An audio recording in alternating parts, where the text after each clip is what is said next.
পাশের মহল্লাতেই থাকে, খুব ভালো মেয়ে। আপনাকে আমি মাঝে মাঝে প্রায় এখানে দেখি। থাকেন কই আসলে? যখন যেখানে প্রয়োজন। আর কি করেন? সরকারি চাকরি। নূর, দিস ইজ সাবির এন্ড সারা। তোমাদের গ্রুপটা খুব সিক্রেটলি ফর্ম করা হয়েছে। কি হইছে আফরিন? কাঁদতাছো কেন তুমি? কে ভাঙছে সব? টাকা কই? আজকে না তোর টাকা দেওয়ার কথা ছিল তোর? আপনি যে টাকাটা দাবি করছেন আমি ওটা ম্যানেজ করতে পারিনি। আমি 500 টাকা ম্যানেজ করতে পারছি। এটা একটু রাখেন আপনি প্লিজ, আমি আর দিতে পারবো না।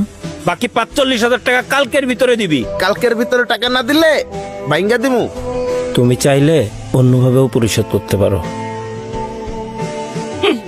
তুই আমারে মারলি? এই সব ভাঙ। আমি এখন কি করব বলেন তো? এই ফুড কোর্টটা দেওয়ার সময় ওরা আমার থেকে 1 লাখ টাকা নিছে, এখন এসে আবার টাকা দাবি করতেছে।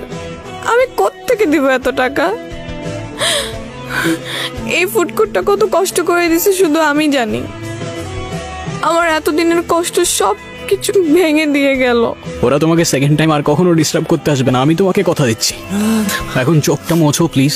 তোমার ফ্যামিলিতে কে কে আছে? কেউ নেই, আমি একা, অনাথ আমি। আমারও কেউ নেই। তোমারও কেউ নাই হয়ে গেল?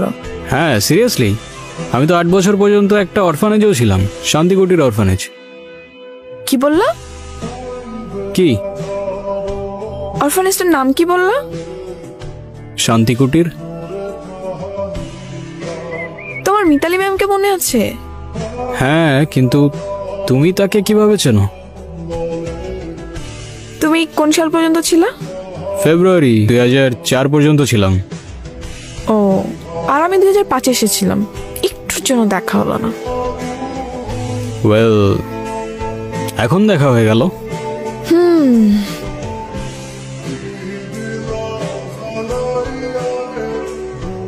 একটা কথা বলি, তোমাকে দেখলে আমার কেন জানি ধোঁয়াশা ধোঁয়াশা মনে হয়। কেন বলো তো? এই যে একটা মানুষকে আমি তো ভালোবাসি, তার সাথে পুরোটা জীবন কাটিয়ে দিতে চাই, কিন্তু সেই মানুষটা সম্পর্কে আমি খুব কম জানি। তার প্রিয় খাবার কি, প্রিয় রং কি, প্রিয় ফুল, কবিতা, গান। নিজেকে এত লুকিয়ে রাখো কেন? সত্যি করে বলো তো নূর, তুমি আসলে কে? মানুষ। চলো চলো। হ্যালো, কে আপনি? আপনাকে একটা কথা বলি, আমার পিছু নেওয়া ছেড়ে দিন, আপনারই মঙ্গল হবে। কে ফোন দিছিল? কি নিয়ে টেনশন করতেছো? তোমার নাম যেন কি? তোমার কথা আমি অনেক শুনেছি। You are a good man. Thank you sir.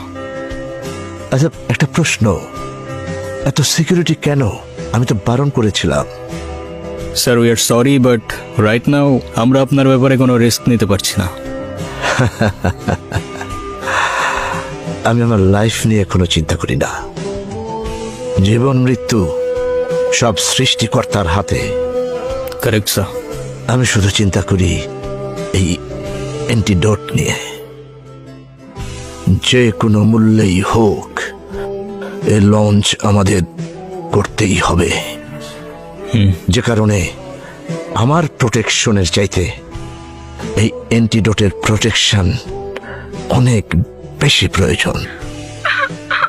Hello Afrin, কি হয়েছে?